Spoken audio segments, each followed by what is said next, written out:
그래서 가옥과 주거와 괴로움에 대해서 우리하고 어떤 점이 다른지 한번 살펴보겠습니다. 자, 유대인들의 주택은 우리는 우리는 집 하면 그냥 기와집 아니면 초가집 이렇게 지붕이 이렇게 뾰족하게 나와 있는 이런 집을 생각하지만 이스라엘은 그런 집은 없고요. 대부분 이스라엘 지붕은 그냥 평평합니다. 이게 가장 기본적인 그 유대인들의 그 가옥의 구조입니다. 집이 뭐 여러 칸이 있든 아니면 단독으로 한 칸만 있든지 간에 하여튼 지붕은 그냥 평평하게 이렇게 슬라브처럼 이렇게 우리 그렇게 되어져 있다는 건. 옛날 광야 시대에는 이제 장막이라고 하는 염소 틀을 가지고 주로 만들었던 그 텐트 생활을 했는데 쭉 텐트 생활을 하다가 이제 나중에 이제 가나안 땅에 정착을 한 이후에는 개인 가옥을 저렇게 지어서 살았죠. 이 개인 가옥들은 대부분 이제 그 이스라엘 백성들은 이제 생활이 일반 서민들이었기 때문에 이렇게 단독으로 이렇게 한동으로 되어져 있는 저런 단독 주택 형식으로 해서 이렇게 개인 가옥이 지어져 있었고 돈이 많은 사람들은 저런 식으로 해서 여러 채를 붙여가지고 집을 이렇게 짓는 그런 형태였습니다. 이제 진흙이나 돌이나 나무를 이용해가지고 했고 제일 중요한 것은 지붕은 평평하게 만들었고 그 다음에 지붕 한쪽에다가 반드시 환기구, 통풍구를 설치를 했습니다. 물론 이렇게 집 옆에 이렇게 통풍구가 있긴 있지만은 그래도 여름이 되면 집 안 자체가 많이 덥기 때문에 바람이 쉽게 좀 빠져나갈 수 있도록 요 위에다가 지붕 위에다가 환기 구멍을 이렇게 하나 이렇게 만들어 놨습니다. 이것은 이제 이스라엘은 겨울철에 비가 오니까 비가 올 때는 살짝 막아놨다가 뭘로 여기 살짝 이렇게 좀 이렇게 진흙 같은 걸로 살짝 이렇게 나무를 얼그서기 이래 가지고 그 위에다 지력을 덮어 가지고 살짝 막아놓고 그리고 이제 여름이 이제 되고 비가 끝나면 즉시 걷어내버리고 다시 또 원래대로 이렇게 하도록 쉽게 걷어낼 수 있는 구조가 되어져 있었다고 했죠. 중풍병자를 달아내렸던 곳은 여기입니다, 여기. 별도로 뜯어낸 게 아니고 원래 있던 환기 구멍을 갖다 뜯은 것이다. 자, 그래서 이제 이렇게 되어 있었고 그 다음 이런 식으로 된 집을 이제 여러 칸을 갖다 이어서 지을 때는 돈이 많은 사람 같은 경우에는 어떻게 지었냐면 그냥 이렇게 쭉 달아 지은 게 아니고 미음자 형식으로 지어가지고 마당이 한 가운데 있도록 지었습니다. 우리 보통 주택도 그렇게 짓잖아요. 그래서 가운데 마당이 딱 위치하도록. 그 마당이 가운데 있고 사면으로 집이 뺑 둘러서 위치하도록 그렇게 집을 지었습니다. 그럼 이 평평한 지붕 위에서는 그러면 이 지붕을 왜 이렇게 평평하게 만들었느냐? 만든 이유가 있습니다. 그 이스라엘 사람들은 그 기후 자체가 이렇게 무덥기 때문에 비가 오지 않는 때는 집 안에 있을 수가 없으니까 좀 시원한 데로 좀 지붕 위로 올라가가지고 바람도 좀 이렇게 쐬고 이렇게 좀 쉬기도 하고 또 기도도 또 하고 거기서 또 그런 장소로 좋았죠. 그래서 또 옆집하고 거의 붙어 있으니까 옆에 사람하고 대화도 나눌 수 있고 정말 유익한 공간으로 사용되었습니다. 초막절이라고 하는 이스라엘 행사 때는 초막도 그 위에 만들어가지고 그 위에서 이렇게 초막절 행사도 치르고 아주 여러 가지 다양한 용도로 사용되었습니다. 또 곡식을 말리는 장소로도 사용되고. 그러니까 땅이 부족하고 이렇게 하니까 지붕을 아주 그냥 100%, 200% 활용하고 살던 사람들이 예수님 시대 유대인들 또 그 전통적으로 이스라엘 사람들의 그런 모습이었다 하는 것이죠. 이제 이런 그 집은 저지대에 집을 짓지 않고 고지대에다가 산 비탈 위에다 지었는데 조금 우리하고 많이 다르죠. 우리는 산 위에다 집을 짓는 사람 거의 없잖아요. 언덕이 있으면 언덕 위에다 집을 짓지 밑에다가 집을 잘 안 지었어요. 왜 그러냐면은 산 꼭대기에 있어야 날씨가 무덥기 때문에 바람이 이렇게 잘 통해서 그것 때문에 이 시원하라고 항상 산 위에 집은 항상 산 위에 이렇게 있습니다. 지금도 이스라엘 지방의 그 성지순례 가보면은 집들이 다 산 위에 있어요. 산 위에, 산 몰랑에. 자, 1세기 당시 예수님 시대에도 저랬다 하는 것이죠. 자, 지붕이 평평한 그런 이유들이 있다고 했죠. 그래서 이렇게 해서 저런 다양한 목적으로 저렇게 집을 짓고 살았다 하는 건데, 자, 우리 성경 한번 보겠습니다. 이사야 54장 2절에 보니까 이런 말씀이 있습니다. 내 장막틀을 넓히며 내 처소의 휘장을 아끼지 말고 텐트 장막이죠. 널리 펴되 너의 줄을 길게 하며 너의 말뚝을 견고히 하라. 그 당시 그 텐트 생활을 하던, 즉 장막 생활을 하던 그 당시 사람들의 그 주거 환경에서 하신 말씀이죠.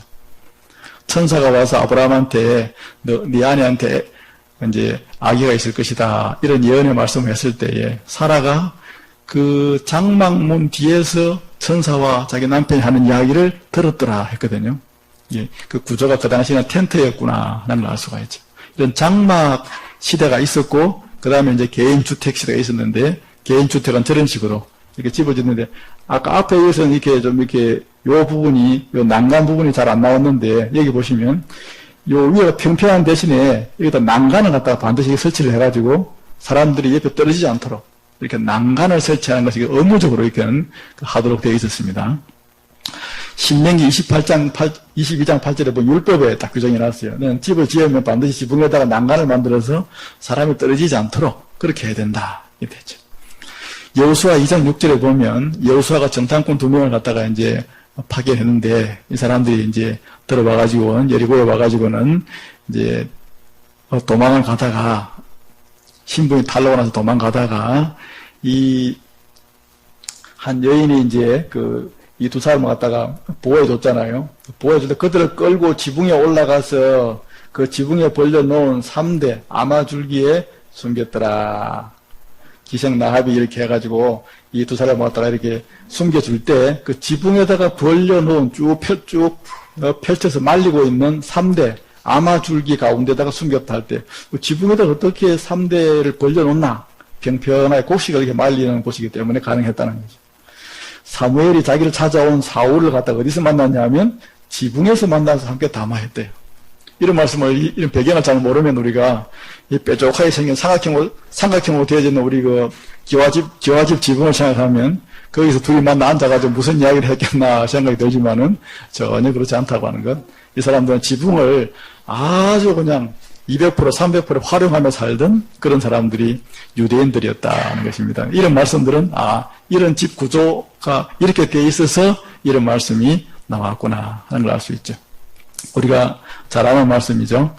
중풍병자를 네 사람이 지붕을 뜯어서 달아내렸다고 하는 이 누가복음에 나오는 이 말씀도 지붕을 막 통째로 그냥 우리 기와를 갖다 뜯어가지고 막 안에 있는 대들보나 이런 나무를 뜯어가지고 달아내린 게 아니고 이 환기구멍으로, 이 환기구멍이 이렇게 옆에도 있지만은 하여튼 자유롭게 있으니까 이 환기구멍이 좀 넓었겠죠. 여기에다가 이렇게 사람을 갖다가 이렇게 오자리 같은 데 이렇게 싸서 탁 내리면은 구멍이 이렇게 안 커도 되거든요. 그렇게 해서 달아내린 것으로 보는 것이 가장 일반적입니다.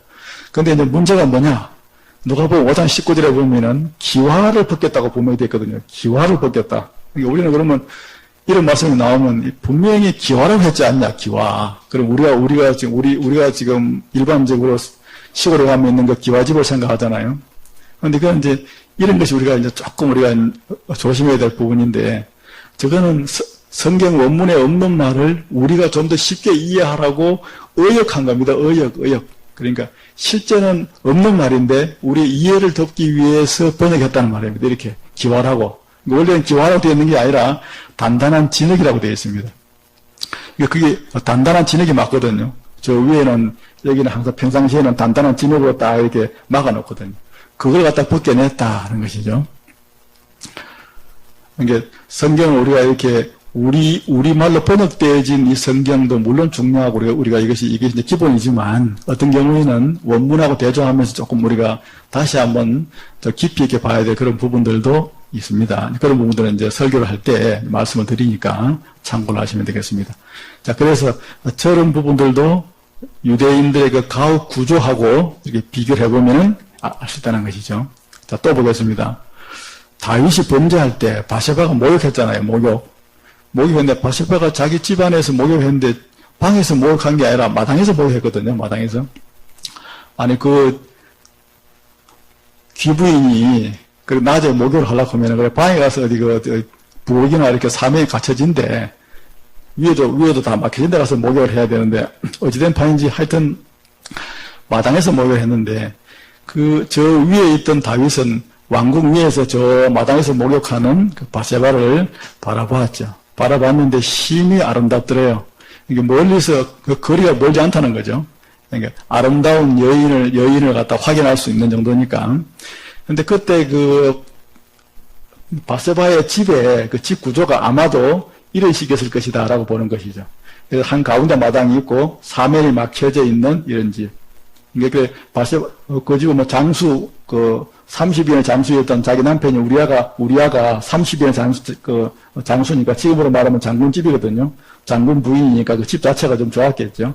이런 식으로 된 집에 자기는 아무도 안 볼 기라고 마당에서 모욕했던 것 같은데 왕궁 위에서 내려다보고 다윗이 범죄하게 되어지죠. 그러니까 집을 여러 칸 지을 때는 저런 식으로 한 가운데 마당과 우물이 있고 뺑 둘러서 집을 다 이렇게 막은 형태로 그렇게 미험자 형식으로 집을 지었다. 스바냐 1장 5절에 보면 지붕에서 하늘의 묵별에게 경배하는 자들이 있다 했죠. 어떻게 지붕에서 별을 경배할 수 있느냐? 평평하니까 얼마든지 가능하죠. 그때에 지붕 위에 있는 자는 집 안에 있는 물건을 가지러 내려가지 말아라. 앞으로 이제 이런 큰 환란의 때가 올 것인데 예수님께서 말씀하신 경고의 말씀이죠. 지붕 위에 왜 사람이 올라가 있다가 집 안에 있는 물건을 가지고 내려가는 일이 이렇게 생길 수 있는가 생각해보도 평상시에 이런 식으로 지붕을 활용하던 사람들이기 때문에 그때 예루살렘의 군대에 에워싸이는 것을 보거든 빨리 도망가라. 집 안에까지 내려가지도 말고 빨리 도망부터 가라 하는 말씀을 하실 때 이런 말씀을 한 것입니다. 누가복음 12장 3절에 보면 너희가 골방에서 귀에다 대고 서로 말한 것이라도 지붕 위에서 널리 전파될 것이다. 이게 무슨 말이냐 이게. 어떻게 골방에서 한 말이 어떻게 지붕 위에 전파되느냐. 지붕이란 자체가 뭐 하는 곳이라고요? 옆에 사람하고 같이 서로 만나서 교제하고 담화하고 이야기하는 곳이거든요. 그러니까 저 밑에 골방에서 한 이야기지만은 지붕 위에서 다 전파될 것이다 하는 말씀의 의미가 이런 가옥 구조하고 이게 연관이 되어 있다 하는 걸 이해를 하시면 되겠습니다. 이스라엘의 가옥의 구조가 되겠습니다. 자, 다음은 유대인들의 결혼입니다. 결혼. 우리도 뭐 결혼은 참 뭐 사람의 인생에 참 제일 중요한 일 가운데 몇 가지 가운데 하나죠. 유대인들은 결혼을 일찍 했습니다. 여자는 13살, 초등학교 6학년 내지 중학교 1학년이 되면 결혼 적령기였습니다. 남자는 18살, 조금 나이가 조금 더 들어서였는데, 이게 마리아가, 예수님의 모친이신 마리아가 결혼했을 때 그 나이는 아기를 잉태했을 때, 예수님이 잉태했을 때 나이를 저 정도로 봅니다. 13, 14세 정도로. 그 어린 애가, 지금으로 말하면 초등학교 6학년 내지 중학교 1학년밖에 안 되는 그 어린 애가 주의 뜻이면, 주의 말씀이면, 주의 말씀이 그대로 저에게 이루어지이다 하면서 내가 처녀로 아기를 가져서 저 돌에 맞아 죽어도 괜찮으니까, 하나님의 뜻이면 나한테 그대로 이루어지게 해달라고 그렇게 담대하게 가브리엘 앞에서 고백했던 그 위대한 그 신앙을 고백했던 그 나이가 13살, 14살. 그런 마리아의 고백을 들어보면 우리가 참 다 부끄럽죠. 약혼식을 먼저 하고 나서 결혼식을 했습니다. 특별한 케이스가 아니면 반드시 한 1년쯤 전에 약혼식을 먼저 하고 그 다음에 결혼식을 했는데 지금처럼 이렇게 결혼을 할 때 그 남녀가 서로 만나가지고 서로 뭐 이렇게 서로 마음이 맞아가지고 뭐 부모님한테 허락받는 그런 제도가 아닙니다. 그때는 양가 부모님이 서로 합의를 하면 끝입니다. 결혼은 그냥 아무 그 결혼 당사자들한테는 의사 결정권이 없고 양가 부모가 만나서 그 결혼 합의를 하면 그때부터 약혼식을 하고 결혼식을 했습니다. 약혼식만 해도 법적으로는 그 부부였습니다. 동침만 서로 동거만 안 할 뿐이지 약혼식만 해도 내 아내 내 남편이라고 이렇게 호칭을 했습니다. 아직 마리아와 요셉이 결혼을 하지 아니한 상태지만은 내 아내 데려오기를 무서워하지 말아라 그런 말씀이잖아요. 이게 호칭 자체도 벌써 아내와 남편이라는 그런 호칭을 사용을 했고 법적으로도 아주 부부였다고 하는 사실을 잘 기억해야 됩니다. 결혼을 이제 결정하게 되어지면은 신랑이 자기 장인 될 사람한테 이제 그 지참금을 이제 가지고 오죠. 이제 귀한 딸을 갖다가 데려오고 하니까 그 장인 될 그 사람으로서는 자기 딸이라고 하는 한 사람의 그 노동력이 손실되는 거니까 그에 대한 보상을 해줘야 됐습니다. 그래서 이제 지참금을 가지고 오는데 지참금을 가지고 오면 자기 아버지가 그걸 다 먹지 않고 그 중에서 일부를 자기 딸에게 반드시 비상금으로 챙겨줬습니다. 왜 그러냐면 이 비상금이 왜 필요하냐면 그 당시에는 이혼이 오늘 설교 다겠지만은 너무나 이혼이 쉽게 행해지고 빈벌이 행해지고 남편한테 그냥 아무것도 안 일해도 그냥 이혼을 당하는 그런 시대였거든요. 그러니까 여인들이 이혼 당하면 그 당시에는 지금처럼 직업이 많지 때문에 길거리에 나가서 몸 파는 것 외에는 할 일이 없어요. 그러니까 그런 위급한 상황에 대비해서 항상 몸에 간직하도록 그렇게 그 받은 지참금 가운데 일부를 딸한테 비상금으로 줬는데, 딸은 그 비상금을 받으면은 이 비상금을 가지고 그러면 주머니에 넣어가지고 있는 게 아니고, 그때는 이제 비상금, 그때는 돈 자체가 이렇게 반짝반짝 빛나는 이렇게 이제 은화인데, 드라크마라고 하는, 이걸 가지고 장신구를 또 만들어요. 그 장신구가 뭐냐, 팔찌라든지 이렇게 머리띠라든지 이런 예쁜 목걸이 같은 거. 그걸 만들어가지고 그걸 항상 지니고 있는 겁니다. 자기 남편이 언제까지 지니고 있냐면 자기 남편이 죽을 때까지 혹은 자기가 이혼당할 때까지는 항상 그걸 지니고 있어서 결혼 반지하고 똑같은 역할을 했어요. 그러니까 그걸 만약에 잊어버렸다. 그거는 자기 남편한테 이혼당할 수 있는 그런 중대한 그런 사유가 되게 됐습니다. 그러니까 그 여인은 자기 친정 아버지한테 받은 그 비상금을 가지고 또 그런 자기의 그 예쁜 장신구를 만들어서 그걸 가지고 장신구로도 삼고 나중에 급할 경우에 비상금을 쓸 수 있도록 그렇게 가지고 있었다는 것이죠. 10드라크마 가진 여인이 한 개를 잃어버렸죠. 그 한 개를 갖다 잃어버리고 난 다음에 그걸 반드시 찾으려고 밤새도록 쓸고 찾았다고 하잖아요. 그래 결국은 그것을 찾아냈다고 했잖아요. 그 여인이 잃어버린 게 뭐냐? 이거예요, 이거. 머리띠 10개로 만든, 드라크마 10개로 만든 머리띠 가운데 한 개를 잃어버렸으니까 큰일 난 거죠.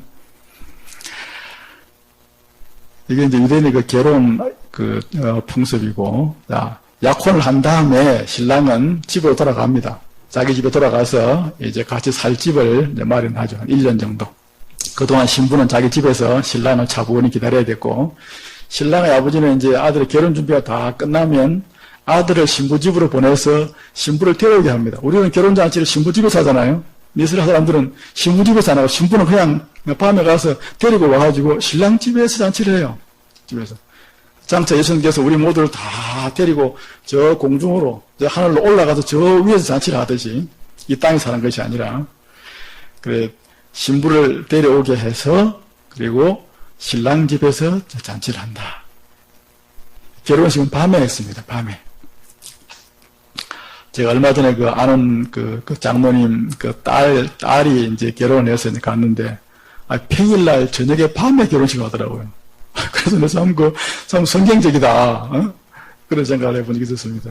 참 여유도 있고, 또 시간도 충분하고, 결혼식도 하고, 뒤에 또 뭐 무슨 축하 공연도 하고, 막 그냥, 완전 신식으로 결혼을 하던데. 자, 밤에 치러지는데, 신랑 집에서 치르는데, 이때 이제, 신부를 데리러 올 때, 그 신부의 그 친구들이 그 들러리로 이렇게 이제 신랑을 맞이하는 그런 순서가 있는데, 이 들러리들은 항상 이제 신랑이 올 때가 되면은 딱 밖에서 대기하고 있다가, 이제 신랑이 오면은 등불에 등을 밝혀가지고 신랑을 인도로 해서 신부 있는 방으로 이렇게 인도를 하거든요. 인도를 해가지고 신부를 데리고 다 같이 이제 신랑 집으로 가서 잔치를 이제 풍성하게 그렇게 하게 되어지죠. 5명은, 지혜롭고, 5명은 밀어냈다고 하는 그 신부 들러리들에 대한 이야기도 여기서 나오죠. 자, 결혼은 가능한 동족과 했고, 이방인과의 결혼은 율법으로 엄히 금했다 하는 건, 그 다음에 행위 자식이 없이 죽으면은 동생이 행수하고 혼인하는 이런 수혼제 제도가 있습니다. 우리도 고대 사만시대에 이런 제도가 있었는데, 이런 제도가 이스라엘은 그 가문을 이어간다고 하는 이런 관점에서 이 일은 율법으로 정해진 일이었습니다. 그러니까 동생이 만약에 결혼을 안 한 사람 같으면 형수하고 결혼을 해야 됐습니다. 해가지고 이제 아들이 태어나면 첫 아들은 죽은 행님 아들이고 둘째 아들부터는 자기 아들이 해야 됐습니다.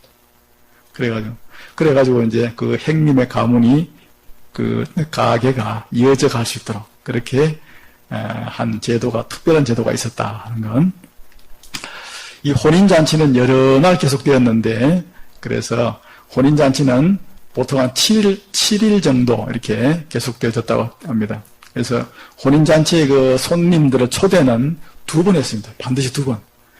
오래전에 1번 하고, 또 임박해서 1번 하고.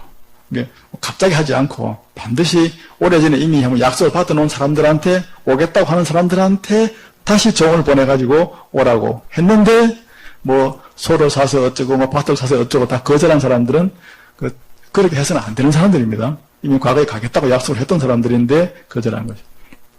그 다음에 혼인잔치에는 반드시 예복을 착용해야 됐습니다. 예복을.